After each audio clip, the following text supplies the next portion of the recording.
नमस्कार ओडिशा।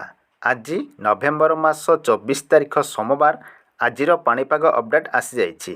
चलंतु संपूर्ण खबर पर नजर पकाइबा।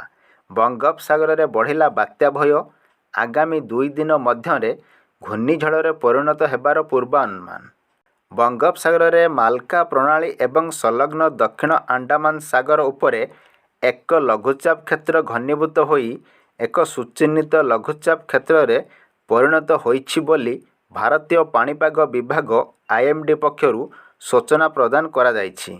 यह पश्चिम उत्तर पश्चिम दिग को गति करी 24 नवेम्बर 2025 अर्थात आज सुधा दक्षिण पूर्व बंगोपसागर में एक डिप्रेशन रे परिणत हेबो एवं आगामी 48 घंटा मध्य एक घूर्णिझड़ परिणत हेबो बोली आईएमडी पक्षरु पूर्वानुमान करा जाइछि।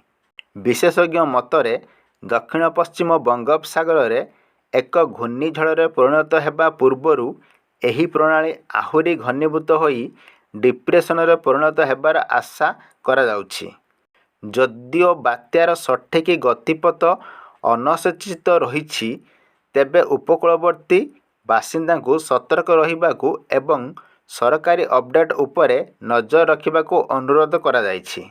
पाणीपाग विशेषज्ञ माने सतर्क कराई देइछन्ति जे एही प्रणाली शक्तिशाली हेबा परे उपकूलवर्ती अंचल रे प्रबल वर्षा सहित पवन होइपारे। झड़र गतिपथ स्पष्ट न हेबा पर्यंत मत्स्यजीवी मानकू समुद्र भितरकू जिबाकू नेई सतर्क रहिबाकू परामर्श दिया जाइछि। भारत पाणीपाग विभाग प्रणाली को निकटरू अनुसरण करुछि एवं आगामी 48 घंटा मध्य यार तीव्रता एवं संभाव्य प्रभाव विषय रे अधिक अपडेट जारी हेबो। भारत पाणीपाग विभाग तमिलनाडु केरल एवं आंध्र प्रदेश समेत दक्षिण राज्यगुड़िक प्रबल वर्षा हेबा नेई एक स्वतंत्र वार्ता जारी करिछि। अंडमान एवं निकोबर द्वीपपुंज रे मध्य प्रबलरू अति प्रबल वर्षा हेबा सहित झड़ पवन एवं अशांत समुद्र परिस्थिति हेबार संभावना रहिथिबा पूर्वानुमान करिछि।